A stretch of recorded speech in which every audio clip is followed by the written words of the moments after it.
Y los cristianos suelen vivir de acuerdo a ese código civil y penal. Y con ello nos llenamos la boca diciendo yo me porto bien. No, no te portas bien. Vives una vida buena de acuerdo a un código civil y penal. No vives una vida de santidad, que es otra cosa. Vives una vida buena, no una vida cristiana. Vives una vida como la viven muchos de acuerdo al código civil y penal y a la constitución de la nación. La respetas como todos, seamos o no creyentes. Porque hay cristianos que también matan, ¿no?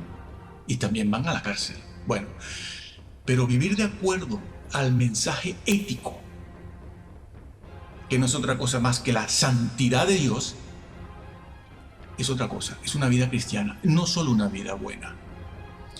Es vivir de acuerdo a los pensamientos, motivaciones y actitudes e intenciones que Dios quiere que tengamos. Eso era lo que no tenían estos que fueron con su currículum, con sus expedientes de gran éxito. ¿Te das cuenta de ello? El Señor les dice: apartaos de mí, hacedores de maldad. Algunas versiones ponen y usan este vocablo maldad, otras ponen o usan el vocablo iniquidad. Y algunas versiones recientes incluso utilizan el verdadero vocablo griego que se usa allí en la Biblia, tal y como fue inspirada, que es anomia. Griego anomia, sí. Anomia es una palabra compuesta. Significa exactamente sin ley. El Señor les está diciendo: apartaos de mí, hacedores sin ley. Se usa de una manera aquí ese vocablo griego para indicar que el significado al que se refiere es sin ley. Por eso se traduce maldad. Pero entiéndase que es maldad en el sentido de una persona que actúa sin la ley. ¿Cuál ley? No somos salvos por obra.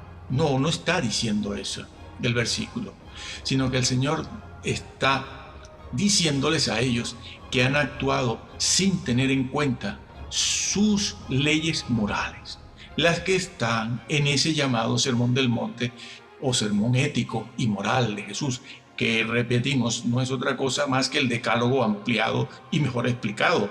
Como él dijo, por ejemplo, habló de la limosna, el Señor, ¿no? La limosna. Nadie habla de la limosna en un púlpito hoy en día. Antiguamente sí, hoy a nadie se le ocurre. ¿Por qué? Porque eso debe ser cosa de judíos. El Sermón del Monte, cosa de judíos. Dios mío, ¿a dónde están llegando los exégetas, mejor dicho, los predicadores estos que arrastran multitudes? Que son buenos padres de familia, claro, y eso convence a cualquiera. Yo también lo soy, y tengo hasta nietos. Bueno, pues que el Señor habló de la limosna allí en ese mensaje. Dijo que había que darla. La limosna hay que dar, como dijo Jesús en cuanto a la limosna. Sí, la limosna, tenían que darla. Está en el Sermón del Monte, por cierto. Tenían que dar la limosna. ¿Con eso habían cumplido? No, Jesús dijo, no, ellos dan limosna. Hacen lo que yo les digo, pero no con la actitud y la intención con que deberían hacerlo. ¿Por qué? Porque cuando dan limosna, tocan trompeta para que todo el mundo los vea. Ya ha perdido eso su valor real. Que tu izquierda no sepa lo que hace tu derecha. Como cuando oras, ayunas, no lo muestres. Nuestra justicia tiene que ser mayor que la de los fariseos. No podemos dar limosna en la misma manera en que lo hacían ellos. Es por ello también que algunas versiones, como decíamos antes, traducen de la manera en que voy a decir ahora. Esa frase, hacedores de maldad, se puede traducir así, de esta manera: transgresores de la Torá, o personas que obran sin Torá. Así están en algunas traducciones mesiánicas, y la traducción es correcta, sin que yo sea mesiánico. A cada uno lo suyo, al pan pan y al vino vino. Lo que está bien, y si algo está mal, está mal. Lo que nos interesa es la verdad. Así que lo digo, esas traducciones son correctas porque traducen del original, aparte de darle el sentido de la mentalidad hebrea, que no es otra cosa que un reflejo de la esencia y la naturaleza de Dios mismo. Por cierto, que quien no conozca la naturaleza y la esencia de Dios no puede adorar al Señor. Bueno, puede bailar, puede brincar, puede dar gritos, puede ponerse arriba en un grupo como se ha hecho costumbre, una costumbre moderna, además muy reciente, ¿no? Eso que llamamos grupo de alabanza. Pero si no se conocen los atributos de Dios, no hay adoración. Habrá otra cosa, será otra cosa. Pero si no se conoce a Dios, y Dios sí puede ser conocido, porque lo que revela la Biblia de Dios es revelado porque puede y debe ser. Mateo 7:23, hacedores de maldad. Allí en ese pasaje bíblico vemos a una persona que se presenta para ser juzgada por Dios. Esa persona se da cuenta de que no va a entrar y entonces clama, porque parece que está clamando compasión, misericordia, está haciendo valer sus méritos pastorales, ministeriales, evangelísticos. Y le dice a Jesús, el Hijo de Dios: Señor, Señor, en tu nombre profeticé o profetizamos. En tu nombre echamos demonios, obras poderosas hicimos, milagros, tantas cosas que hemos hecho. ¿Te parece poco? Hicimos lo que tú nos dijiste, en tu nombre. No eran personas que oraban de cualquier manera, eran personas conscientes de lo que hacían y que lo hacían en la forma supuestamente correcta. Vamos a ver si eso es así. Interesante es la expresión Señor, Señor, ¿no? Como quien dice, Señor mío, mi Señor. No, eso es así, eso es lo que se está diciendo ahí. Pero el Señor les dice a ellos, les dice, apartaos de mí, hacedores de maldad. Nunca os conocí, yo nunca os conocí, apartaos de mí, hacedores de maldad.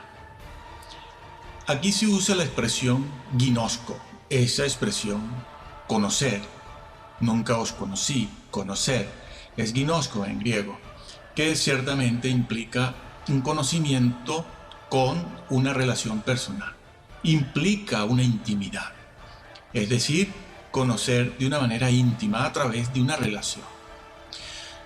Ese vocablo significa eso.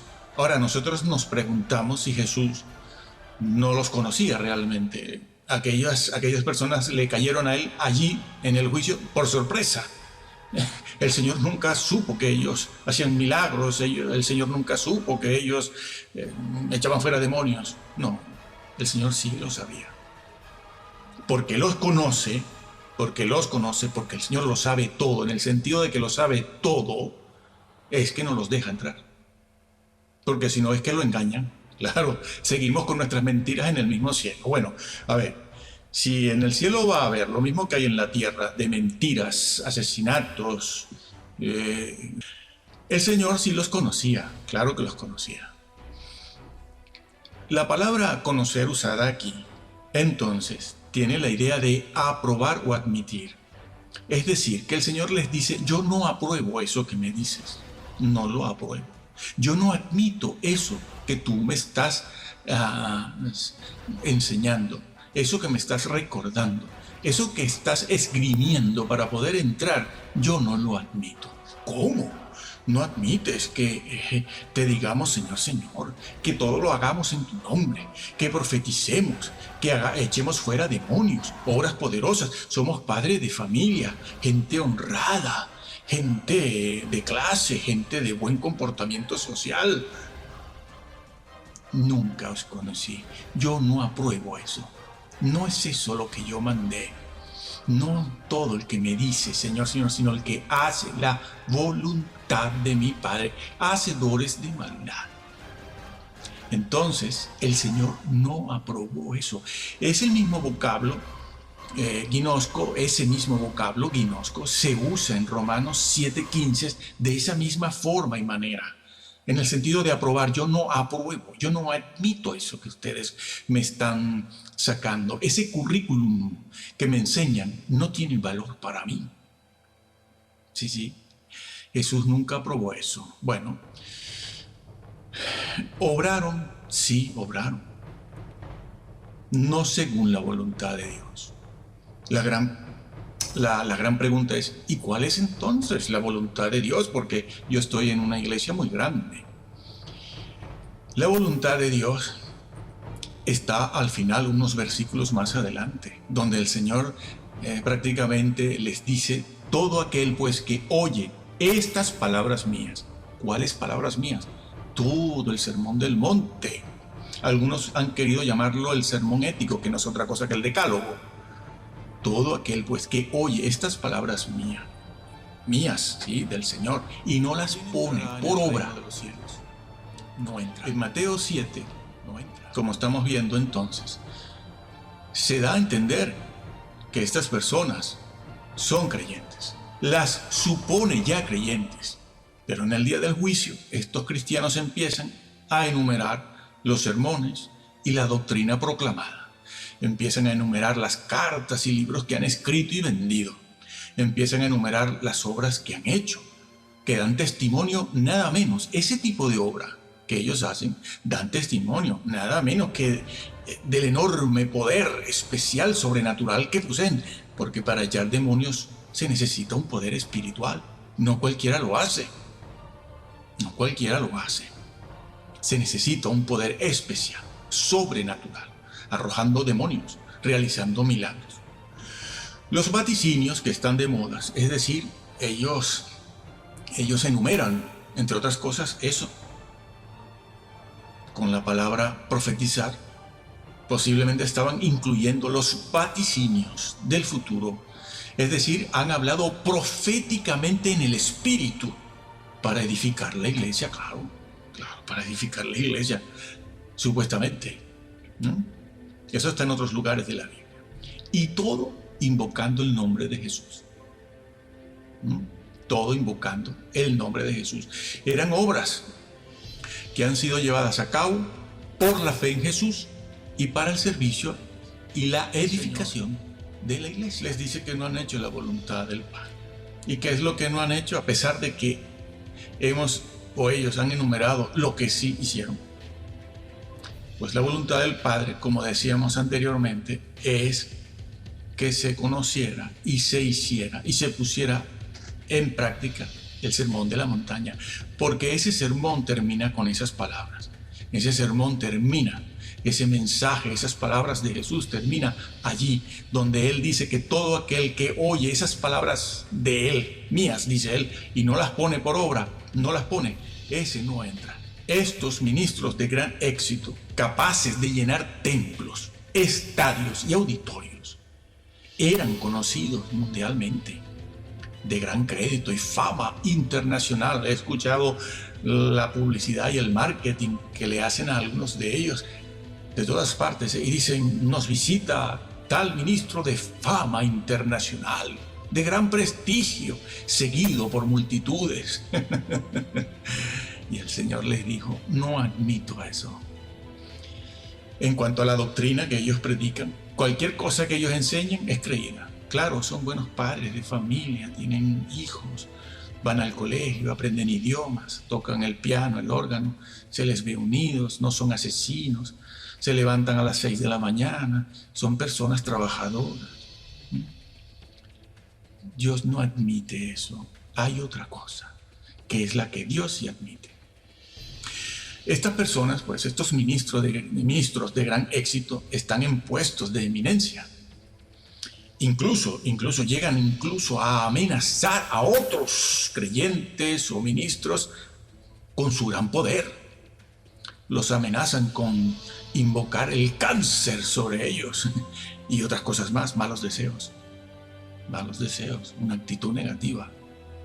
Bien, Jesús lo dice, el que no pone el sermón del monte, en el sermón del monte o de la montaña, o como quieren llamarlo hoy en día, el sermón ético, es el decálogo que le dieron a Moisés. El decálogo explicado y ampliado por Jesús. Ampliado. Cuando analizamos el sermón de la montaña, eso que está dicho allí por Jesús, esa ampliación, esa explicación que hace del sermón ético de la montaña, no es otra cosa que un sermón que habla de las actitudes de la persona, que eso no siempre se ve. Eso está escondido. Son palabras de Jesús que hablan de los pensamientos, nuestro diálogo interno con nosotros mismos. Eso no lo ve nadie sino Dios. No lo ve nadie. Ese mensaje habla de las motivaciones que reflejan nuestras intenciones verdaderas. Sí. Los cristianos, cuando vamos al templo cada domingo o incluso entre semana, no se nos ve por fuera nada. Porque las actitudes, los pensamientos, las motivaciones y las intenciones, la intencionalidad está escondida. Y eso es algo más que una moral y una ética. Pienso que el mensaje, el Sermón del Monte se puede llamar el sermón ético de Jesús. Sí, es verdad, pero es algo más que eso. Es algo más que ética, es algo más que moral. Es santidad. Porque ética y moral es algo que está contenido en el Código Civil y Penal de cada nación, por lo menos las occidentales. Y los cristianos suelen vivir de acuerdo a ese Código Civil y Penal. Y con ello nos llenamos la boca diciendo yo me porto bien. El decálogo es el reflejo de la esencia misma de Dios. La esencia, la naturaleza, digamos para entenderlo, la naturaleza moral de Dios, la esencia, está en el decálogo. El decálogo, por lo tanto, muestra la santidad. Eso que llamamos ética y moral es la santidad de Dios. Y eso se ve reflejado en el decálogo.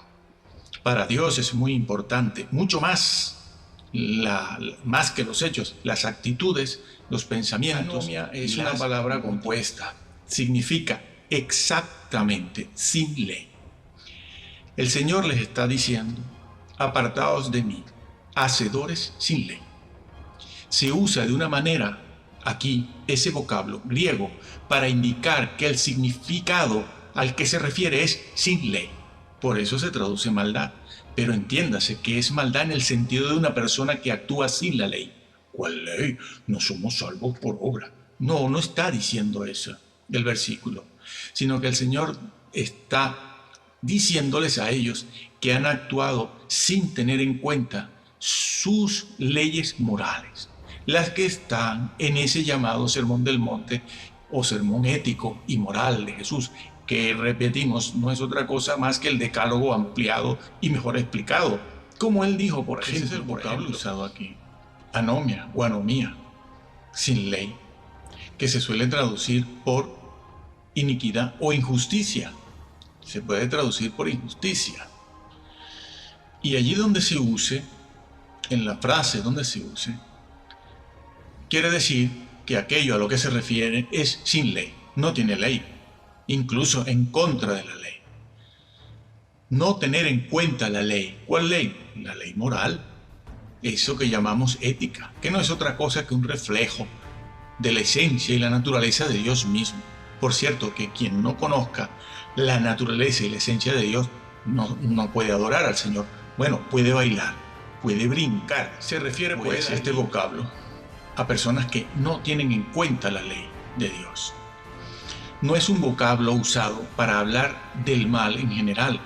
Cuando Jesús dice hacedores de maldad, está diciendo, bueno, es que ustedes son todos muy malos. No, no se usa. Anomia o anomía no se usa para hablar del mal en términos generales, sino que es un vocablo que se usa aquí y en otros lugares para hablar de la ley de Dios, la esencia de Dios, cómo tenemos que ser como Él. Los creyentes hoy en día dicen, yo no soy perfecto, Dios perdona los pecados. Sí, ponen esos versículos y otros en un costado de la balanza, pero resulta que tendríamos que poner en el otro plato de la balanza los versículos donde el Señor dice, sed santos porque yo soy santo, y sin santidad nadie verá a Dios. Que lo cojo no se salga, se dice en el libro de Hebreos. Bienaventurados los limpios de corazón. Pero hoy en día la soberbia cristiana evangélica es tal que los creyentes se dan el lujo de bofetear a Dios diciendo, yo soy pecador, yo puedo pecar, el Señor me perdona porque yo perfecto no soy. Pues el Señor ordenó la perfección. Sed santos porque yo soy santo. Bien, en la Biblia no siempre es lo mismo pecado que maldad o pecado que iniquidad. No siempre es lo mismo maldad que injusticia. No, en la Biblia no. No hagamos sinónimos a todos estos vocablos, porque en el original son vocablos diferentes, con sus matices, algunos de ellos. Así que aquí, en este pasaje de Mateo 7, esa frase, ahora la frase, no solo la palabra, la frase, hacedores de maldad, hacedores de sin ley, hacedores de anomia, no se usa para indicar un estado o una conducta pasiva o de simple ignorancia. El problema aquí no es la ignorancia, ni una conducta pasiva, sino se trata de una acción expresa y determinada, a conciencia. Ellos decidieron no tener en cuenta el Sermón del Monte, las intenciones, las motivaciones, no las ponderaron. Así están en algunas traducciones mesiánicas, y la traducción es correcta. También se puede traducir como hace alguna versión, ustedes, Jesús hablando, ustedes que violan las leyes de Dios, las leyes de tipo moral, ético, que no es otra cosa que la santidad de Dios. Bien, es decir, que lo traducen así porque lo que se quiere decir ahí es que ellos no obraban según lo definido en el sermón de la montaña o del monte. Estos ministros, de los cuales ahora abundan muchísimos, la mayoría, estos ministros no ejercían su pastorado y su ministerio en el espíritu del sermón. Pues no lo hacen en ese espíritu. Son ministros que hacen muchas cosas, son padres de familia, pero no lo hacen todo con la motivación, la intencionalidad necesaria. Fueron indiferentes a la ley de Dios y su santidad. Dios está muy preocupado por la santidad. Estas son personas que llegaron al día del juicio esgrimiendo un currículum humanamente de un gran éxito, pero eran personas que habían perdido de vista muchos pasajes que hablan de la ley de Dios como tutor y de la ley de Dios que cumple el amor y la justicia. No hay ley que condene, porque quien cumple la ley, cumple el amor. No existe amor sin ley, ni ley sin amor. Si no, léanse 1 Corintios 13. El amor es sufrido, el amor es todo lo cree, todo lo puede, todo lo soporta, no se envanece, no se pone primero que los demás. Pasa desapercibido. A ver, ¿quién quiere hacer eso? ¿Qué creyente hoy en día hace eso? Eso y mucho más. Porque el amor de Dios, ágape, como se encuentra en 1 Corintios, es un amor de la mente. No es un amor novelesco, de películas, de vídeos. No es un amor de tipo emocional. No es un desequilibrio emotivo de las emociones. Es un amor de la mente, es un esfuerzo de la mente, y eso es otra cosa muy distinta. Bien, ellos no actuaron de acuerdo a lo definido en el Sermón del Monte, viviendo un estilo de vida vacío en relación a la obediencia, a la Torá, como hacen o traducen. Debe tomarse en cuenta lo que Jesús dijo en este mensaje. Lo dijo: si vuestra justicia no fuere mayor que la de los fariseos. Salvación por obras, esto no puede ser. No, sí puede ser. El Señor lo dijo, hablando del Sermón del Monte. Y esto fue lo que olvidaron los que se presentaron a juicio delante del Señor en Mateo 7, 21, 22, 23. El Señor lo había dicho: si vuestra justicia no fuere mayor que la de los fariseos. No está hablando solo de salvación por obras, no está diciendo que los ritos y otras leyes de carácter higiénico, que son necesarias hacerlas por la salud, eso nos iba a salvar. El Señor no está diciendo eso. Cuando Él habla de la ley, lo dice de manera clara: si vuestra justicia, la justicia, la que está precisamente Él describiendo, definiendo en ese sermón, cuando habló, por ejemplo, de no llamar racá al hermano. Cualquier persona que llame racá al hermano, es decir, se ensaña contra el hermano de manera definitiva, permanente, se hace objeto del fuego del infierno, por muy salvo que sea. por muchos demonios que eche, por mucho que profetice. ¿Cuántos pastores hay en peleas así? Muchos, y hermanos, miembros de iglesia, de los que se sientan en los bancos. Muchos, muchos, muchos. Hoy en día muchos. Si vuestra justicia no fuere mayor, es decir, que ellos y a nosotros se nos dice que debemos vivir de acuerdo a esa justicia. Por cierto, que en Efesios también lo dijo Pablo, que somos hechos, creados y que debemos revestirnos de lo que Cristo nos dejó, lo que Cristo hizo, que nos recreó en justicia y verdad. Se emplea el vocablo justicia y verdad, porque es a eso a lo que se refiere el Señor aquí, justicia. Nuestra justicia tiene que ser mayor que la de los fariseos. No podemos dar limosna en la misma manera en que lo hacían ellos. No podemos hacer otras cosas simplemente por hacerlas de manera externa, de manera formal. No. Se han de hacer con la debida motivación, porque si no, no tiene valor para entrar en el reino. Eso hay que hacerlo, y si no, no entramos como estamos viendo. Esto no es una hipótesis. El Señor se los dijo a ellos. No entran. No admito esa clase de obras si no están basadas en el sermón de la montaña, en las motivaciones, intenciones correctas. Por eso el Señor dijo, y se lo dijo a sus discípulos: si tu pie te es ocasión de caer, córtalo para que entres. Si tu mano te es ocasión de caer, córtala para que entres. Y si tu ojo, por donde se codicia casi todo, te es ocasión de caer de la gracia, caer de la salvación.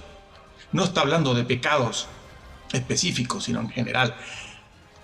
Saca tu ojo, sácalo, todo lo que te sea, sácalo. Para que ocasión de caer. Si caes es porque estás arriba, estás ubicado en una posición de privilegio. Córtalo para que no caigas, para que no pierdas esa posición y condición de privilegio, que no es otra cosa a la que se refiere Jesús, sino la salvación. Se refiere a eso, para que no caigas de ahí. Eso es lo mismo que le dijo y lo que sucedió con el rico y Lázaro. El rico glotón de Lucas 16 se lo dijo. A Moisés y a los profetas tienen, salvo por obras. Sí, las obras que implican la justicia y que son un reflejo de la naturaleza de Dios, la santidad. Obrar con las motivaciones correctas. Se lo dijo al rico en el infierno. A Moisés y a los profetas tienen. Este rico, glotón, era judío, era hebreo, perteneciente a la raza de Abraham, hijo de Abraham. Por eso Abraham lo trata como hijo y él busca la mediación de Abraham. Y por eso se le habla de Moisés y los profetas, porque él sabía lo que era. ¿Fue condenado por ser rico? No fue condenado por ser rico, sino porque fue totalmente impío e insensible con su vecino que tenía allí, Lázaro, el mendigo, el indigente, posiblemente allí enfermo, ¿no? Al rico le faltó la piedad y el arrepentimiento, y aunque fuera judío, hijo de Abraham, no entraba. Y es que la piedad y la limosna son temas tratados en el Sermón de la Montaña. La piedad. El Sermón de la Montaña está relacionado con una vida de piedad, El mensaje de Jesús siempre incluyó la obediencia a Moisés y a los profetas. Léanse los versículos que tienen que ver con eso. Siempre. Nunca excluyó a Moisés y a los profetas, en el sentido de la justicia de la que hablan los profetas y el mismo Moisés. Aparte de que Moisés y los profetas hablaron del Señor mismo. Aparte de eso. Así que téngase en cuenta esto, que el mensaje de Jesús incluyó a Moisés y a los profetas. No es que Jesús le esté diciendo al rico solamente que se tiene que ser salvo por obras, lo cual es cierto, pero en cuanto a las obras de justicia, que él tampoco tomó en cuenta, porque ellos pensaban, como se piensa hoy en día en las iglesias, que si eres rico es porque agradas a Dios. Y si las multitudes te siguen es porque Dios está contigo. cuando resulta que es todo lo contrario. De lo que se trata es de obedecer al mensaje de justicia y misericordia de los profetas, porque los profetas el mensaje que tenían era de arrepentimiento, justicia y misericordia. Y hacer eso, escuchar a los profetas y escuchar a Moisés, no es judaizar. No es judaizar, no se trata de eso, no está hablando el Señor de eso, de judaizar. Cuando le dice Moisés y los profetas, como está registrado también en otras partes de la Biblia, no es judaizar. Jesús completa más bien el mensaje de Moisés y los profetas, lo completa. Le da un significado aún más profundo, el verdadero, el que es. Y sin eso no se entra. No se puede entrar. Recuérdese que este mismo episodio de Mateo 7, 21, 22 y 23 está en el Evangelio de Lucas, el capítulo 13. Cuando le preguntan al Señor, Señor, serán pocos, serán muchos los que entran. ¿Y qué les dijo el Señor? El Señor les dijo, bueno, no pasa nada, con que tengan fe en mí, ya está todo hecho. No. El mensaje de Jesús en cuanto a la salvación siempre fue el mismo, fue coherente. El Señor les dice, esforzaos por entrar. La palabra esforzar ahí es agorizomai, de donde viene nuestra palabra agonía. Sí. Entrar por la puerta es agónico, pero no solo eso. El esfuerzo es agónico. El esfuerzo es tal que se hace una agonía, sino que además el camino también es agónico. Sí, es estrecho, estrechísimo. Hay que ir cortando un montón de cosas, haciendo referencia a lo que Jesús dijo, ¿no? Y que explicamos antes. Corta tu mano, corta tu pie, saca tu ojo. Es agónico. Tienes que cortar con la tele. Tienes que cortar con YouTube, con la pornografía. Tienes que cortar con tantos viajes. Tienes que cortar con tantas amistades, grupos, sociedades. Porque no tienes tiempo. La palabra no fructifica y no puedes entenderla. Y cuando se te dice que la salvación se puede perder, ay, ¿qué pasa? ¿Seré salvo, pastor? Claro. No tienes el calibre necesario para enfrentarte a eso. Córtalo. Bueno, pues allí en Lucas 13 está. Esforzaos por entrar. Salvación por obras. Sí y no. Pero sí, esfuérzate, porque muchos tratan de hacerlo y no lo logran. Tratan de hacerlo toda su vida, pero toda su vida se diluye en afanes, glotonerías, deleites, placeres, deportes y toda una serie de cosas contemporáneas que restan el tiempo, restan la fuerza, la energía, el poder mental, la voluntad, y la persona pues vive una vida cristiana mediocre y no entrará. No se obtiene la salvación solamente por haber dicho lo correcto o haber realizado hechos espectaculares a los que cosas que gustan a los creyentes, sobre todo cuando los ministros se pelean entre sí y llevan sus peleas al púlpito, ¿no? Y he visto a más de un creyente en medio de 3.000, 4.000 personas diciendo eso, pastor, eso, dele duro. Les encanta esto. Bien, no se obtiene la salvación solamente por haber dicho lo correcto o realizado hechos espectaculares. Solo valdrá si eso se hace en amor y en justicia. Claro, todos dicen que hacen eso en justicia y en amor, claro, ya lo sé. Pero no es cierto. No son bíblicas, ni históricas, ni salvan las modernas oraciones de fe, ni la fe en la fe, ni la manipulación de ondas alfa, ni toda esa serie de cosas. Predicadores que van al púlpito y alaban al Papa, a la Madre Teresa, pero saben lo que estas personas han hecho, si lo que hacen es negar el Evangelio. Y están tremendamente equivocados. La visión de Mateo, esto que estamos viendo en Mateo 7, 21, 22 y 23, desafía la complacencia cristiana y su arrogante seguridad de la salvación. Es un desafío, ¿no? Eh, bueno, nosotros ya somos mayores, ya tenemos casi 40 años en esto y hemos visto de todo. Y no nos importa nada sino saber la verdad y decirla para quien quiera oírla. Que estos vídeos están dedicados solo a mis hijos. Bien, así que es un aviso para los que quieren o queremos entrar en el reino, para que sepamos todos nosotros que nuestra justicia tiene que superar a la justicia de los escribas y fariseos. Porque también el Señor Jesús dijo de ellos, dice, haced y guardad lo que ellos digan. No, yo no voy a hacer lo que ellos dicen porque ellos son falsos. No, sí, el Señor dice, haced lo que ellos os enseñan. Háganlo, pero no lo que ellos hacen. No imitéis sus obras, porque ellos dicen, pero no hacen. Es decir, que enseñaban bien, pero no hacían. Y el Señor lo dijo, hagan lo que ellos dicen. Así que nuestra justicia tiene que ser superior, conociendo y haciendo las dos cosas. Porque la mayor parte de los creyentes, a los creyentes en general se les deja que vivan solo a la altura del Código Civil y Penal de cada país, que son buenos. Y eso significa vivir una vida buena, pero no una vida cristiana.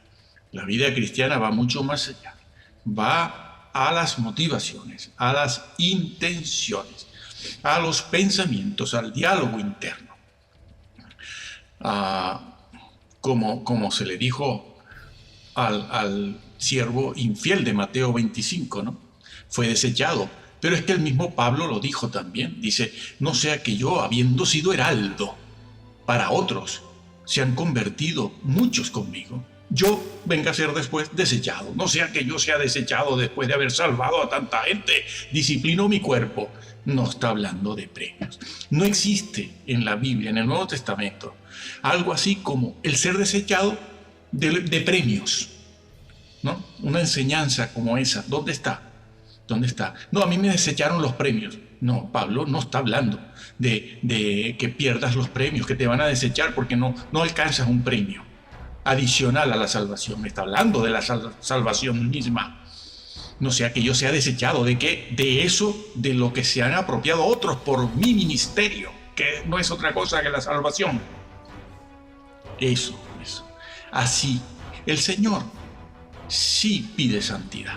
Un desafío a la complacencia cristiana de hoy en día.